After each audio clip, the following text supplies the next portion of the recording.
ప్రభునందు ప్రియులైన మీకందరికీ యేసుక్రీస్తు ప్రభువారి నామములో శుభవందనాలు తెలియజేస్తూ ఉన్నాం.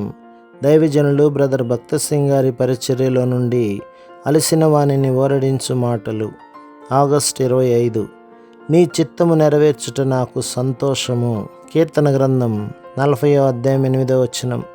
కీర్తన 29లో యెహోవా స్వరము అను పదం 3, 4, 5, 7, 8 మరియు 9 వచనములలో మరల చెప్పబడినది. సామాన్యమైన భాషలో చెప్పవలెననిన యెహోవా స్వరము వినుట ద్వారా మనము ఆటంకములన్నింటినీ జయించగలము. దేవుని స్వరము వినకపోవుట ద్వారా దేవుని చిత్తమును కనుగొనలేము. దేవుని శక్తి సంపూర్ణముగా నీకు అందుబాటులోనున్నది కనుక నీవు ఆయన స్వరమును ఎట్లు వినవలెనో కనుగొనవలెనో నేర్చుకొనవలెను. ఆయన సజీవుడైన దేవుడు, మాట్లాడు దేవుడు. మనము ఆయన స్వరమును నమ్మవలెను. రాజుల మొదటి గ్రంథం 19వ అధ్యాయంలో దైవజనుడైన ఏలియా ఎంతో నిరాశ చెంది వ్యాకులపడుచుండెను.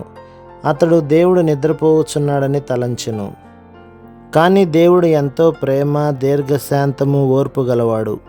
ఆయన గొప్ప పెనుగాలిని, పర్వతములు బద్దలైపోవునంత బలమైన గాలిని లేపెను. కానీ దేవుడు ఆ బలమైన గాలిలో ప్రత్యక్షము కాలేదు.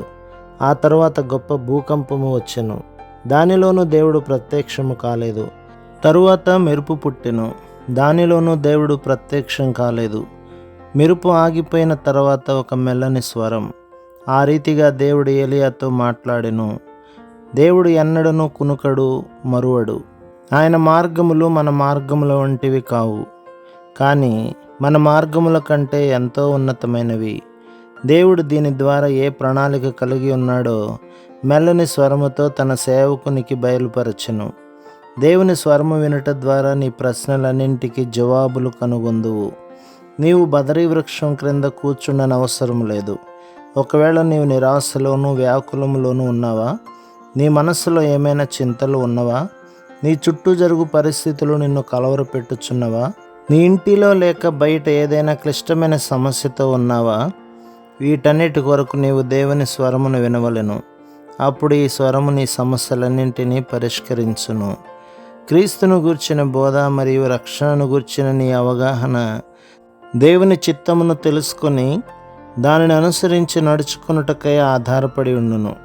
యోహాను సువార్త 7వ అధ్యాయం 17వ వచనం. లేనిచో నీ మనస్సు కలవరముతో ఉండును. నీవు దేవుని చిత్తమును జరిగించినప్పుడు రక్షణను గూర్చిన ఈ బోధలు నీకు మరింత సులభముగాను, తేటగాను, స్పష్టముగాను ఉండును. దేవుని చిత్తము తెలుసుకుని చేయుట అనున్నది నీకు దినదినము మరింత ఆనందదాయకముగాను, తెప్పరిల్ల చేయనదిగాను ఉండును. నీవు ఎన్నో తప్పు బోధల నుండి, తప్పు సిద్ధాంతముల నుండి కాపాడబడుదువు. దేవుని చిత్తమును జరిగించుట ద్వారా నీ ప్రార్థన జీవితము ఎంతో శక్తివంతముగాను, ఫలవంతముగాను ఉండును. యోహాను మొదటి పత్రిక 5వ అధ్యాయం 14వ వచనం. దేవుని చిత్తమును గ్రహించుట ద్వారా శ్రమలు వచ్చినప్పుడు ఎంతో ఆనందముగా సహించగలము. లేనిచో దిగులుపడి, భయముతో నిండి, ఆకలి లేకుండా రాత్రియందు నిద్ర లేకపోవును. అపోస్తల కార్యములు 21వ అధ్యాయం 13, 14లలో చెప్పబడిన రీతిగా పౌలు బంధించబడుటకే కాదు, మరణించుటకు కూడా సిద్ధముగా ఉండెను.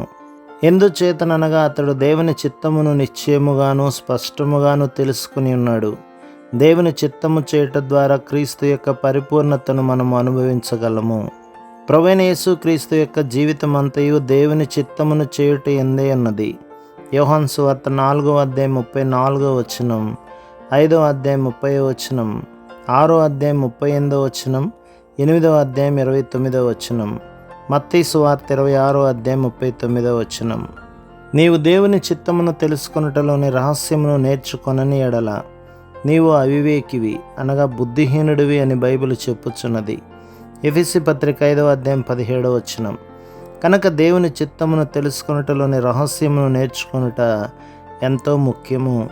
ఇది సాధారణమైన విషయం కాదు, కానీ చాలా ముఖ్యమైనది. దీని విషయమై నీవు ఎంతో జ్ఞానముగా ఆలోచించవలెను. నీ సంతోషము, ఆనందము మరియు నీ ఫలవంతమైన స్థితి దానిపై ఆధారపడి ఉన్నది. ప్రభు మిమ్మును మీ కుటుంబమును మీ సంఘమును దీవించి ఆశీర్వదించునుగాక. ఆమెన్.